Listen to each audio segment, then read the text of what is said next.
ජනාධිපතිවරයාම ජනාධිපති වෙන්න කලින් අපිට කිව්වා රැකියා විරහිත උපාධිධාරීන් මේ විදියට මම්මාවත්වල මේ විදියට ඉන්න එක යුක්ති සහගත නෑ කියලා. මම මේ කතා කරන්නේ මධ්‍යම පළාතේ නියෝජනය කරන මාතලේ දිස්ත්‍රික්කයේ රැකියා විරහිත උපාධිධාරී සංගමේ සමාජිකාවක්. ඇත්තටම හරිම සෝචනීයයි අද දවස ගැන.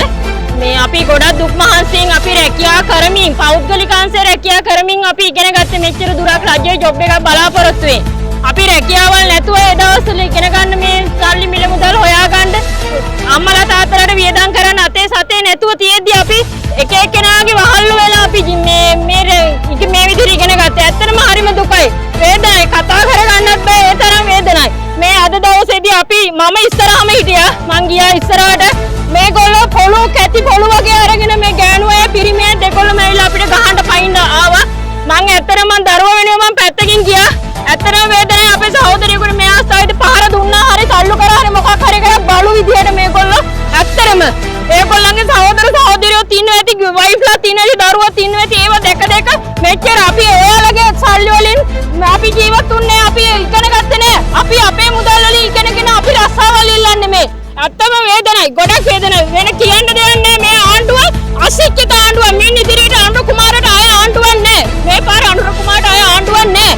මහේෂ් අම්බේ පිළිට ආය තත්ත්වයක් නෑ. මේ කරපු බලු වැඩේට උන්ට හෙන ගහන්න ඕනේ. ඇත්තමයි කියන්න දෙයක් නෑ. හඳුන්නේ නැතිරත් එහෙමයි. ඕ බොරුවට මාධ්‍ය සාකච්ඡා දීලා එක ඒවා කියලා. මේගොල්ලෝ මොකද්ද අපිට කරේ? අනිත් ආණ්ඩුවට වඩා ජරා අශික්ෂිත බලු වැඩම කරේ. මේ ආණ්ඩුවට අය ආණ්ඩුව පිටවන්න දෙන්නත් එපා කිසි කෙනෙක්. දෙන්නේ නැහැ අපි රැකියා විරහිත උපාධිධාරී සංගමය වෙනුවෙන් මාතලේ දිස්ත්‍රික්කයේ මධ්‍යම පළාත වෙනුවෙන් මං කියන්නේ මගේ සහෝදර සහෝදරියෝ කිසිම කෙනෙක් මේ ආණ්ඩුව පවතින දෙන්න එපාය.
අනුෂ්ක රැකියා විරහිත උපාධිධාරී සංගමය මම වයම් පළාත නියෝජනය කරන්නේ. අද මෙතෙන්ට අවිල්ලා ඉන්නේ රැකියා විරහිත උපාධිධාරී සියලුම පළාත් නියෝජනය කරන මේ ශ්‍රී ලංකාවේ උගත් දරුවෝ ටික තමයි මෙතෙන්ට අවිල්ලා ඉන්නේ. ඒ අවිල්ලා අද මේ වෙලා තියෙන්නේ මේ ආණ්ඩුව බලයට පත් වෙනකොට අපිට ඡන්ද පොරොන්දුවක් දුන්නා. රැකියා විරහිත උපාධිධාරීන් සියලු දෙනාටම රැකියාව ලබා දෙනවා කියලා. ඒක කිව්වේ විභාගයකින් තොරව ලබා දෙනවා කියලා. රැකියා විරහිත උපාධිධාරීන් සියලුම දෙනා එකපාර රජයට බඳවගෙන මාස 6ක පුහුණුවක් දීලා ඒ පුහුණු කාලය ඇතුළත රැකියා විරහිත උපාධිධාරීන් සියලු දෙනාට ඒ පුහුණු කාලය ඇතුළත විභාග තියලා රැකියා ටික ලබා දෙනවා කියලා තමයි මේ ආණ්ඩුව පොරොන්දු වුණේ. ඒ වගේම මේ කාලය තුල අපිට දීමනාවක් දෙනවා කියලා පොරොන්දු වුණා. අපි ගාව සාක්ෂි තියෙනවා සුනිල් හඳුන්නැති ඇමතිවරයා එක දවසක සමුළුවක් තියලා රැකියා විරහිත උපාධිධාරීන්ට කිව්වා පළවෙනි අයවැයෙන් රැකියා ටික ලබා දෙනවා කියලා කිව්වා. හැබැයි අද අයවැය දිහා බලනකොට අයවැය කියලා තියෙන්නේ 30000ක රැකියා විරහිත උපාධිධාරීන් හා තරුණ පිරිස් කියලා. ඒ කියන්නේ රැකියා විරහිත උපාධිධාරීන් 30000කටවත් අඩුම තරමේ මේ රජය මුදල් වෙන් කරලා නැහැ මේ පළවෙනි අයවැය. ඒ නිසා මේ රැකියා විරහිත උපාධිධාරීන්ට අද මේ විදියට මහපාරේ බහැලා සටන් කරන්න සිද්ධ වෙලා තියෙනවා. මේ අපි ආපු පළවෙනි වතාව නෙවෙයි. මෙතන මේ ආණ්ඩුව පත් වුණාට පස්සේ අපි අරගල 4ක් කරා. අපි මේ විදිහට උද්ඝෝෂණ 4ක් කරා. ඒ 4වෙනි උද්ඝෝෂණේ අපි දැන් 17 ඉඳලා මෙතන සත්‍යාග්‍රහයක් එක්ක කරගෙන ඉන්නේ. හැබැයි මේ වෙනකන් එක ඇමතිවරයෙක් මේ පිළිබඳ සංවේදී වෙලා එක වචනයක් මේ රැකියා විරහිත උපාධිධාරීන් ගැන කතා කරන්නේ නැහැ. ඒ වෙනුවට කරන්නේ පොලිසියෙන් ධම්මලා අපේ ඉස්සරහා හිටිය කාන්තාවෝ ටික තල්ලු කරලා පිරිමි අය කාන්තාවෝ ටික තල්ලු කරලා මෙතන බිම වට්ටලා තුවාල සිද්ධ කරා. එක්කෙනෙකුට කලන්ත දැම්මා. හරිද? ඒ වගේ රටක් තමයි අපිට මේගොල්ලෝ උරුම කරලා දුන්නේ. මේ ඉන්නේ හොරුමන් කොල්ලකාරයෝ නෙවෙයි. මේ ඉන්නේ රජයේ විශ්වවිද්‍යාලවල පෞද්ගලික විශ්වවිද්‍යාලවල ඉගෙනගත්ත උගත් බුද්ධිමත් දරුවෝ මේ ඉන්නේ. අහිංසක අම්මා තාත්තගේ. එයාලට මෙහෙම කරන එක යුක්ති සහගතද? ජනාධිපති වෙන්න කලින් අපිට කිව්වා රැකියා විරහිත උපාධිධාරීන් මේ විදියට මම්මාවත්වල මේ විදියට ඉන්න එක යුක්ති සහගත නෑ කියලා. හැබැයි අද වෙලා තියෙන්නේ රැකියා විරහිත උපාධිධාරීන්ට ආපහු ඒ සෙටීම තමයි. මේ රජයත් අපිට කිසිම දෙයක් කරන්නේ නෑ. ඒ වගේම තමයි රැකියා විරහිත උපාධිධාරී සංසදයේ කැඳවුම්කරු මහේෂ් අබේපිටිය කියන පුද්ගලයා ආණ්ඩුවට කඩේ ගිහිල්ලා සියලුම උපාධිධාරීන් රවට්ටලා එයා තනතුරක් ගත්ත රජේ. මොකද්ද ගත්තේ? තරුණ සේවා සභාවේ අද අධ්‍යක්ෂක මණ්ඩලයේ තනතුරක් දරනවා. එයා තමයි මුලින්ම කිව්වේ මේ වගේ කවදා හරි පාරට බයින්න වුණොත් එයා තමයි මුලින්ම හිටගන්න කිව්වා. හැබැයි අද හිට ගන්නවා තියා හොයාගන්නවත් නැහැ. රැකියා විරහිත උපාධිධාරීන් වෙනුවෙන් කටක්වත් හොල්ලන්නේ නැහැ ඒගොල්ලෝ. ඒ වගේම ආණ්ඩුවේ සමහර ඇමතිවරු අද කියනවා එහෙම කිව්වේ නැහැ කියලා. අපි ගාව සාක්ෂි තියෙනවා ඕන වෙලාවක ඉදිරිපත් කරන්න පුළුවන්. වීඩියෝ සාක්ෂි තියෙනවා අපි ගාව. ජනාධිපතිවරයාගේ ඉඳලා අගමැතිනියගේ ඉඳලා සියලු දෙනා අපිට දුන්න පොරොන්දු රෙකෝඩ් කරලා අපි ගාව තියෙනවා. ඒකලගේ වොයිස් කට් එකේ ඉඳලා තියෙනවා ඡන්ද පොරොන්දු. ඒ වගේම ප්‍රතිපත්ති ප්‍රකාශය මේ රටේ ජනතාවත් දැනගන්න ඕනේ. අපි මේ පාරට බෑලා ඉන්නේ. අපි හිතලා මේ රැකියා ඉල්ලන්න නෙවෙයි. මේ පාරට බෑලා ඉන්නේ. එයාලා දෙනවා කියපු රැකියා ටික ඉල්ල ගන්න.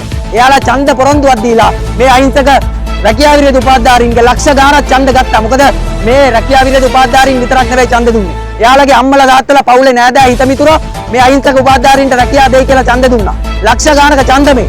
ඒ ඡන්ද අරගෙන අවසානයේ අපිට මේ මහපාර උරුම කරලා දීලා තියෙනවා.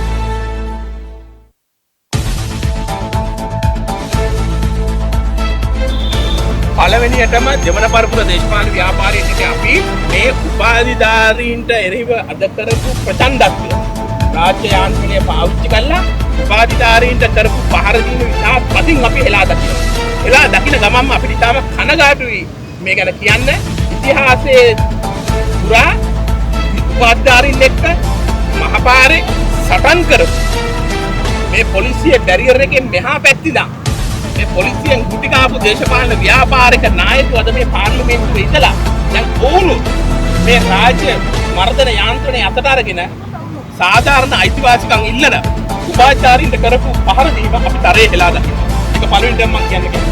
දැන් මෙතන ප්‍රධානම ප්‍රශ්නේ වෙලා තියෙන්නේ මේ රටේ ඉන්නවා මේ රටේ උපාධියක් ගන්නවා කියන්නේ ලංකාවේ විශ්වවිද්‍යාල වලට යන්න පුළුවන් ඊටාම සීමිත පිරිසකට.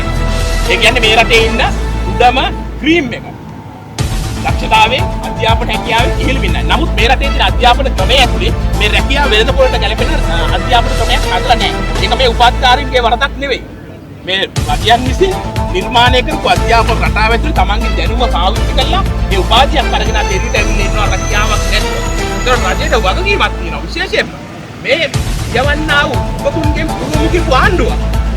මේ උපාධිධාරීන්ගෙන් යවන්නා වූ පුරුමුකි ආණ්ඩුව. ජනතාව ඒකට ඡන්දෙ දුන්නා. මේ උපාධිධාරීන් මේ විදිහට වැඩ කරා. එතකොට එහෙම වැඩ කළා. කියවන්නා උපාධිධාරීන්ගේ පුරවලා දැන් අද බැරියර් එකක් දාලා උපාධිධාරීන් ටිකට තමන්ගේ අයිතිවාසිකම් තමන්ගේ ඉල්ලීම් වෙනුවෙන් යන්න තහනම් කරලා තියෙනවා. මේ කවුරුත් කොළඹ කෘතියන් ඉන්න අය නෙවෙයි. මේ රටේ උපාධිධාරීන්. මේ ආණ්ඩුවට පේනවත් නැහැ මේගොල්ලෝ තස්ත්‍රවාදී හැටි. ඒක පැහැදිලිවම අපි හෙලා දකින ගමන් කියනවා දැන් පාර්ලිමේන්තුවේ ඉන්නේ ඇත්ත උපාධිධාරීන්ට. ඇත්ත උගත් බුද්ධිමත් අය නම් මේ ප්‍රශ්න මෙහෙම පාරට එන්න ඉඩ දිය යුතු නැහැ. ඒකට උන්ට සදාචාරාත්මක අයිතියක් නැහැ. ඇයි? මේ ජනාධිපතිවරයා. ඔබ ඉතිහාසයේ මේ ජනතා විමුක්ති පෙරමුණ නැවති පක්ෂයෙන් බිහිවෙච්ච නායකයෙක්. ඔබ කැලණිය විශ්වවිද්‍යාලයේ උපාධිධාරීන්. ඔබට මේ උපාධිධාරීන්ගේ ප්‍රශ්නය තේරෙන්න ඕනේ.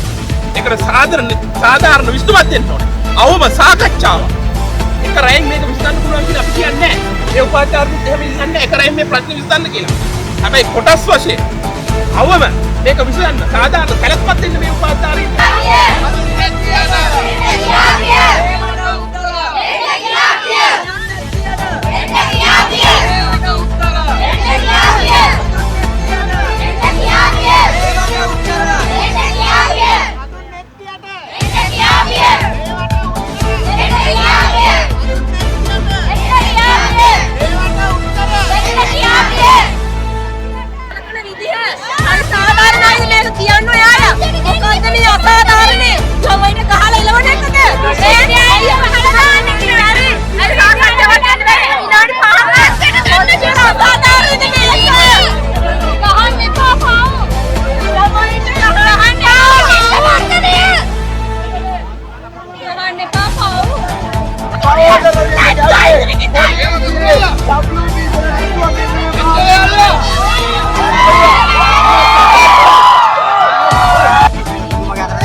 Thank you.